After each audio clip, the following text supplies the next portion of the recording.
I'm John Sargent, and welcome to Argumental, the show where the finest minds in British comedy debate the biggest issues facing mankind. Has the NHS had its day? Is Osama bin Laden still alive? And, of course, how do you solve a problem like Maria?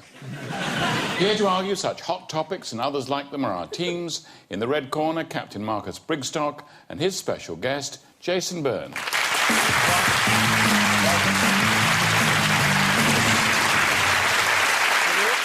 And opposing them in the blue corner, team captain Rufus Hound and his special guest, Sue Perkins.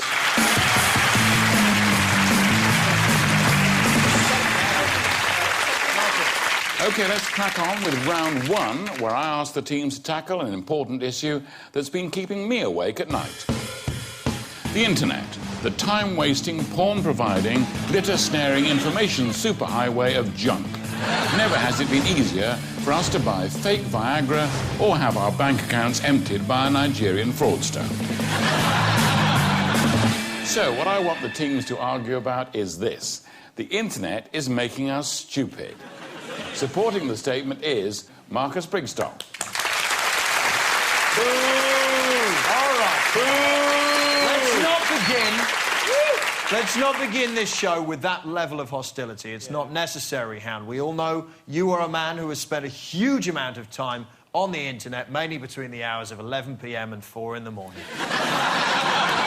Now, on the internet, there is information. There's a huge amount of information, much of it available through Wikipedia. This is where someone has taken the word encyclopedia and replaced the first part of it with the word wicked.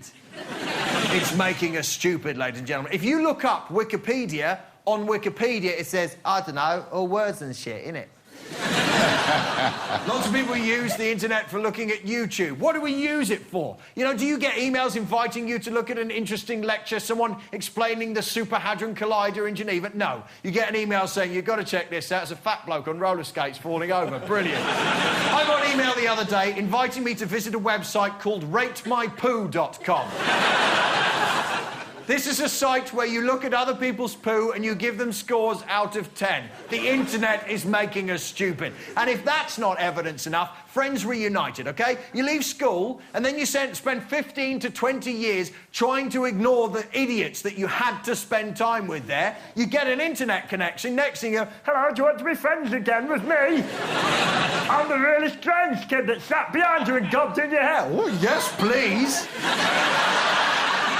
The internet is making us stupid. Ladies and gentlemen, vote for the red team. Thank you. Thank you, Marcus. Next up, representing the blue team and arguing that it's not making us stupid, Sue Perkins. Marcus, you speak as one who is jaded because your poo only rated at 7.6. That's right. I stand here with a triumphant log readout of 9.8 and rising. Never give up. There's always a better score out there. The internet is an extraordinary and brilliant tool. For men, it has improved motor skills beyond their wildest imaginations. Who would have ever thought that a man could multitask? Mouse in one hand, cock in the other. It's brilliant. MySpace is a fantastic place. You can be friends with such luminaries as Morrissey, the Sultan of Brunei, lovely weather lady, what got dumped by Lembic, Opitch, Sean Lloyd. You can be friends with all these people while sitting in your pants dribbling in rented accommodation. Equally brilliantly, you can block James Blunt, which you can't do in the real world ever. Ever. He's always there. You say, you cite YouTube as a reason we've become stupid. I say humanity has always been stupid. We've always been fixated with the same things. It's just now we're getting that stuff faster, better and quicker. But in the past it was always thus. There are even early cave paintings showing a kitten in a microwave. Always been fascinating. Just YouTube makes it a little bit better. So I urge you to vote for the internet as a tool for good, as a tool to be used by the intelligence, or as a tool just to laugh at people who aren't so clever as yourself. It's always been there, ladies and gentlemen. Vote blue, vote blue. Hooray! Hooray! 1 million hurrahs! We can dispense with this argument very quickly that it has always been thus. Before the invention of the internet, Somebody thought of the internet. Thank you. Hang on, though. Right, hang on. Right, we now have the internet, and I'm thinking of a unicorn that can see around corners and travel at will through time. Now, that might sound ludicrous. It does, but it's evidence that it has made you stupid. At some point in future human history, you know, welcome to series 1 billion of Argumental. Is the purple unicorn that can see around corners and travel at will through time making us stupid? Somebody will go, well, before the purple unicorn that could travel at will through time and see around corners, somebody thought of the purple unicorn that can travel... Can I just ask, what are you talking about? How is this an argument? We travelled from Ireland today to argue about unicorns looking around the corner. This is, I have to explain to you, Jace, this is what Hound does. He uses a form of smoke and mirrors to try and lure the audience into voting for him. Think of the unicorns, ladies and gentlemen. Lovely time-travelling unicorns. Aren't they lovely and soft? Oh, blue. Yeah, well, not only is the, you know, internet making us stupid, it now knows we're stupid, which is the other thing, which is like, if I want to, punch in and Google, like, can I please go on a holiday to Spain? It immediately clicks up going, did you not mean you needed a spoon? You know? It's just constant stupidity. I think we've all used the internet search engine to which Jason's referring, and I think most of us are able to put holiday to Spain in and retrieve a result that tells us about a holiday to Spain. Yeah. The only people who are getting Google coming back going, did you mean you like a spoon? Are the people who type like this, I want a holiday to Spain. But I was incredibly smart before the internet was invented. All right, come along now. I think we've exhausted this, have we? Yes. Yeah, all right. I love the way you told us to shut up, which was, come along now. Thank you very much. OK. Is the internet making us stupid? It's up to our studio audience to decide. If you agree with Marcus and Jason, hold up your red card. But if you think Rufus and Sue made the best case, hold up the blue one. Come on. OK, vote now. No. It looks like a blue victory. Well done, Rufus and Sue. I've learned a lot from the internet. As a former political correspondent, I've discovered you should never put the words Big Ben or Black Rod into a search engine.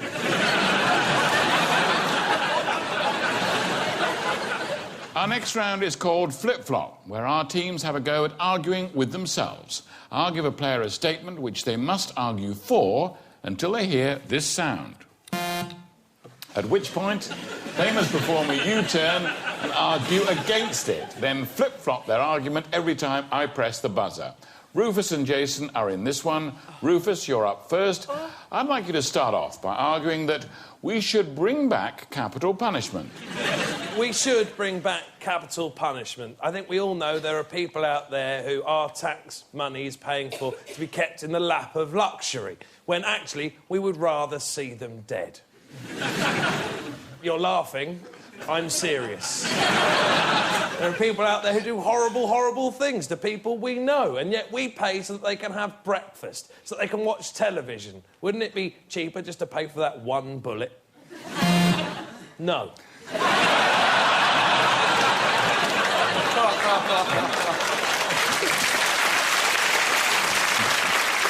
No, it wouldn't. Because it's that kind of thinking, ladies and gentlemen, that cheapens us all. If we lose the dignity, the respect for human life, if we go back to the Old Testament ways of an eye for an eye, a tooth for a tooth, well, I believe it was Martin Luther King said an eye for an eye makes us all blind. Gandhi. Was it Gandhi? Yeah. Good stab at it, though. Hang on. Still rolling? I believe it was Gandhi that said...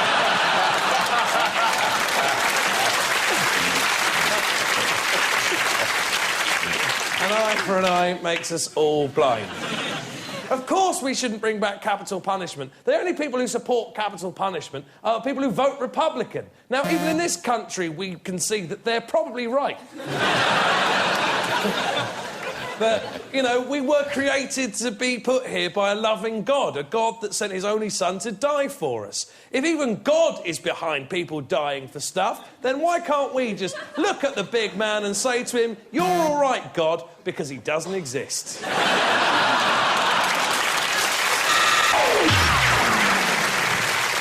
Thanks, Rufus. Capital punishment would never work in 21st century Britain, of course. The gallows would be inspected by health and safety and declared a death trap.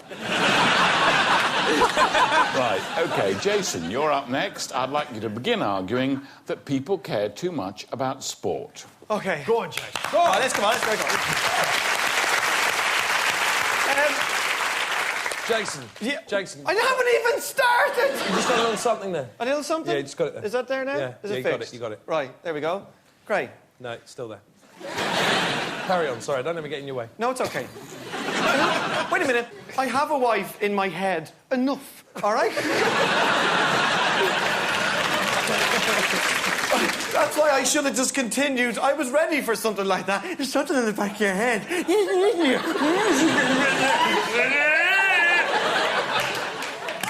What am I doing? Oh, yeah, right.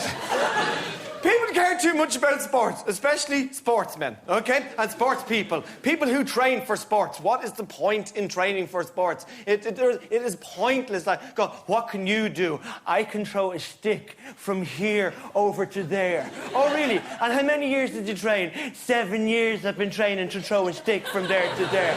What is the point of that? You know, relays. Let's do it, team. Let's pass a bit of plastic. Go, go, go. What is the point? It's just unbelievable. These people that care about the sport, you know, long jump. I can jump very long. Can you? I've 2 kids and a mortgage. Try dealing with that, sports boy.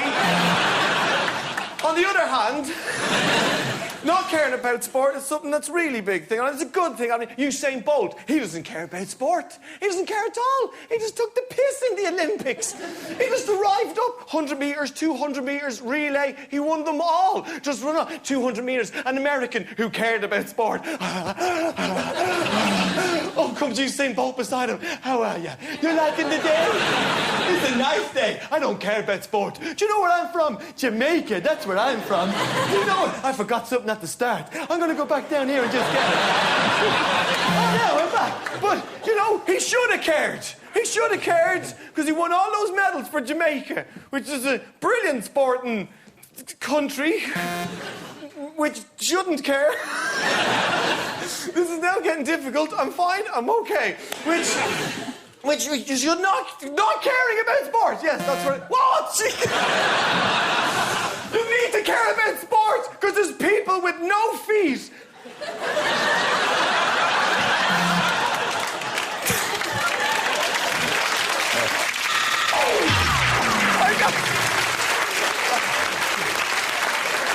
Yeah. The ones with no feet. They're the ones. No feet, ladies and gentlemen, yeah? I think I meant the Paralympics. It's good, OK. So, 2 very different arguments, but who flip-flopped the best? Time for the audience to decide. It's red cards for Jason or blue cards for Rufus. Hold up your cards now, please. So, a red majority there. Bad luck, Rufus Hound. Well done, Jason Byrne. Thank you.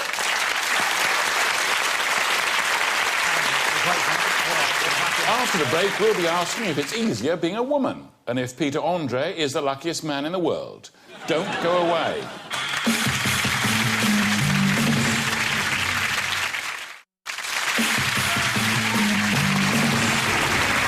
Welcome back to Argumental, the show that gets through more heated arguments than Russell Crowe on a really bad day. OK, next up is the slideshow. One member from each team will be tackling a hot topic while incorporating into their argument a series of random images they've never seen before. Sue, you're up first, and I'd like you to argue that it's easier being a woman. Here's a picture to start you off. Great. That, of course, is Wonder Woman, named because she's the most wondrous woman of all. It's very easy being her. She's got satin tights. She will fight for your rights. Admittedly, that's a tight girdle. That is not a woman. It's an android sent from Planet Fascist to destroy us all. For her, that bouffon conceals a computer which spews the most insidious pap. She is not real. We cannot hold her up as an example of what womankind is.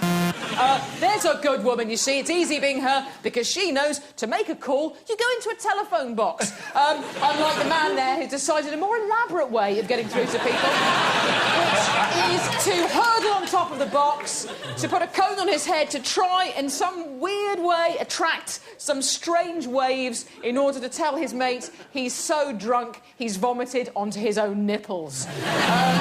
And she knows a thing or two about vomit on nipples, let me tell you. That shows you that breasts don't follow any physical laws whatsoever.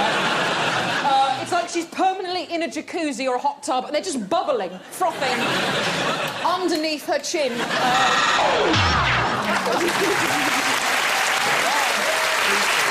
Sue, next up, taking the line, it's not easier being a woman, is Marcus Brigstocke. And here's your first picture. Thank you very much. Of course it's not easier being a woman, it's much easier being a man, as this picture will demonstrate.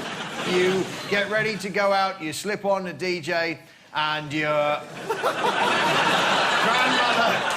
and literally, I have slipped on that DJ. I think just by the way I'm speaking, I'm proving how hard it is to be a man when confronted by such beauty. But this is one of the things that women have to deal with. Men just completely unable to cope with the presence of an alluring woman like that, spinning some fresh tracks. Rewind selector, but as this next picture will demonstrate, it's very, very difficult for a woman to rise above the level of a simple cow, treated by her children as little more than part of a dairy herd. So difficult, so easy for the man, saying, "Are your nipples sore?" And she says, "Yep." And we, of course, sympathise, because it's easy for us to look like we sympathise because we're men, and fundamentally, we don't care very much. Mowing. This one man, just this one man went to mow. How many women would it have taken? But this one man went to mow. Where? He went to mow a meadow. And even her life is difficult, having to spend the entire thing looking like Debbie McGee. Wow. I'm traumatised. Thank you, Marcus. Rufus and Jason, what have you got to add to all this? What we're looking at here is what people genuinely feel. And men will feel it's harder to be a man, women will feel it's, harder to be a woman. Yeah. Yes. Well, John, I mean, you've been both. What do you... Hold on a moment. You two are competing against each other. Oh, yes. Don't bother with me. Right, I'm just sitting here laughing. So what's the easiest thing about your day as a woman? Because the easiest thing in my day as a man is just not being a woman. I'd say my easiest thing is then not being a man, not having to think about detail. Yeah, but I've already said that. Yeah, but what I'm saying is you probably wake up and someone asks you a question and you panic about, what... All they said, what is the correct order of the Carry-On films? And men will worry about, how to solve the Lampard-Gerrard crisis in midfield. You'll worry about. Women, it's white noise, a lovely smell of cooking, good night, love. That's When it. we take our pants off, we can still find them. They don't disappear into a tiny string. They still remain roughly pant-shaped. That's easy for us. The little string pant theory, we're used to it. String theory. String theory of pants. You don't get women insisting that a man wears pants that disappear into his anus just to please her. We're not doing it to please you. There's something like a buttock flossing. It's a pleasure. Actually, you're entirely right here, because a woman has never done anything because they thought I would like it. If anything, they think I'm a dick. They pick the thing that will irritate me most. They go, yeah, you can have that. This is how easy it is for a man. You live in a world where you think that a woman is plotting against you, that she's having to make an effort to get back at you. You genuinely are a dick. It's not some stressful thing your wife has to go through. You're a moron, Hound. I've met your wife. She's exhausted. I've gone too far. They've turned now. No, that... Oh, fuck off! OK, thank you, teams. Time now for our studio audience to decide who made the best case. Vote now. One little Turn to face the other way. Look at you welling Right. up, you pathetic turd. So that's a clear blue majority. Well done, Sue. Yeah, well done, Sue. That can't have been easy. Time now for an argument from the world of celebrity. This week, the subject is this stellar behemoth. Yes, it's Peter Andre, the perma-tanned chart shunner, better known as Mr. Katie Price. He's the half Aussie, half Cypriot, half wit who found love in the jungle with the world's most unlikely best-selling author. But the statement I'd like you to argue is this. Peter Andre is the luckiest man in the world. Up first, it's Rufus Hound, and he supports the statement. Of course I do, John. How could I not? Peter Andre, or Pierre Andrew, as he's known in France, is the luckiest man in the world. He spent the first 19 years of his life just doing sit-ups. This pleased some of the people who saw it. Let's call them girls. Now, there was a problem. Ladies being ladies, they realised that it's not OK to get cheap thrills merely by visual stimuli. That would make them animals. Well, it would make them men, and God knows how horrible that would be. So the Lady Council was called, and all the women in the land gathered together, and they decreed that he should be given a job. He must henceforth pretend to sing and dance around a bit, but only on the condition that he do so topless and occasionally rub himself in a waterfall. Now, I ask you, how lucky is that? 1 minute he's in the gym, the next minute he's a millionaire, had international #1s, and Ann Summers has made record profits. Well, how could it not? I challenge to look at that face and not think dildo. My main point is, here is a man that solely by doing sit-ups has been lucky enough to achieve his every ambition. He wanted to be famous, he is. He wanted to play Wembley, he has. He wanted to marry the only woman in the world whose physique makes him look less ludicrously cartoonish, and he did. Peter Andre is the luckiest man alive.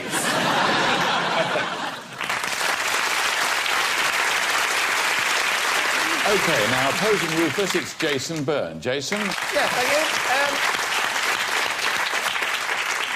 Yes, Peter Andre, one of the unluckiest men in the world. As they say, opposites attract, which is the first unluckiest thing that's happened to him. Unfortunately, both of them are thick as shit.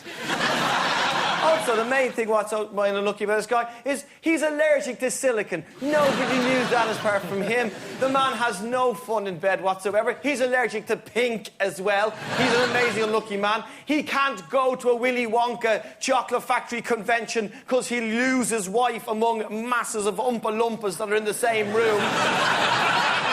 Where's my wife? She's one of these Oompa Loompas, I'm not sure. And that's such an unlucky thing for this poor man. Plus, he's married to 2 women. That's incredibly unlucky. Jordan and Katie Price. He's got to work out which mood she's in. Which mood is she when she comes in? Are you Jordan? Are you Katie Price? Are you Jordan? Are you Katie Price? Do you want me to feel your knockers or do you want a hug? Do you want me to feel your knockers or do you want a hug? What are you? Please help me. You see, the woman's mad. He's married to a mad woman. She has to go, I'm Jordan. No, I'm Katie Price. At least I'm married. Most men are married to a normal woman. My missus, Brenda, she's normal, but her bedroom name, Saucy Sarah Knockers Knickers, she doesn't use that. She keeps that to herself. Until now. Ladies and gentlemen, I really shouldn't have said that bit. Ladies and gentlemen, what can I say? Peter Andre is the unluckiest man on the earth. I give you my case.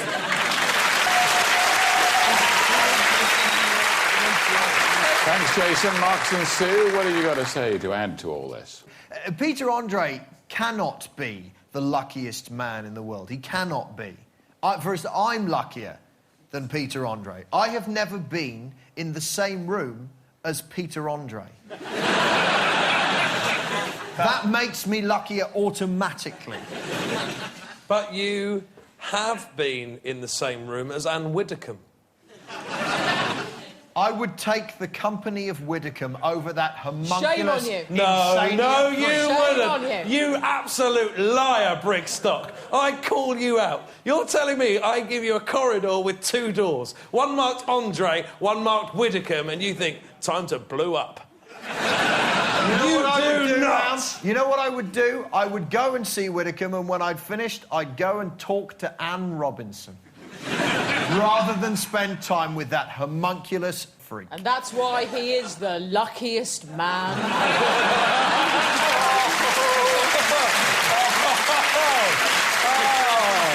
Absolutely poetic.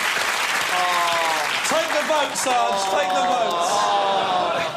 Thanks very much, teams. It's time for our audience to decide who made the best case. It's a blue card for Rufus and Sue and a red one for Jason and Marcus. Please vote now. Come on. Come on.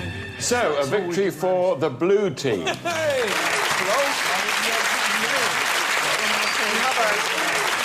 Time now for the quick-fire round and the last chance for our teams to prove how argumental they are. I'll show them a series of pictures and they have to suggest an argument to go with each one. OK? Here's your first image. That's an argument for never have a curry before a marathon. No.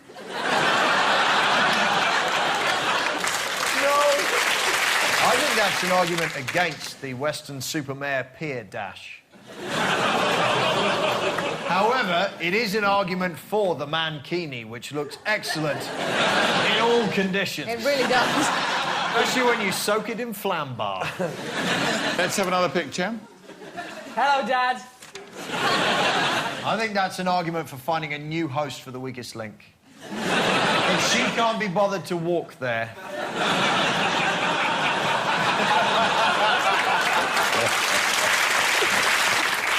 Mind you, you've got to admit, all that work she's had done's really paid off. Yeah. Next picture coming up.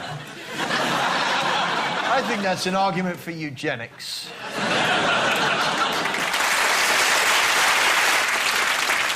I think it's an argument against the idea that nuns don't touch cocks.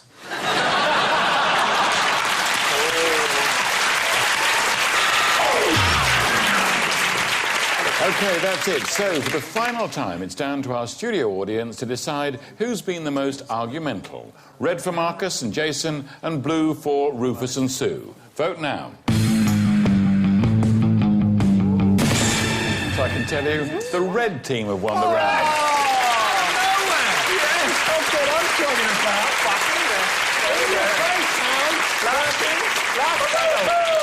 But nevertheless, this week's winners are the blue team. What the fuck? I thought that last vote was the big decider for the whole thing. I look like It's a continuous bellend. assessment.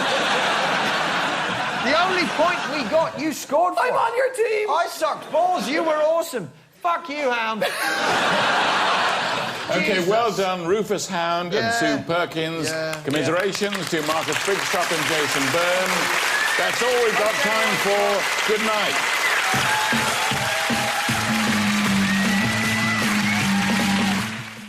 And if you enjoyed that exclusive to Dave entertainment, then enjoy more exclusive to Dave entertainment by visiting our website, joindave.co.uk. And next, you can enjoy Mock the Week.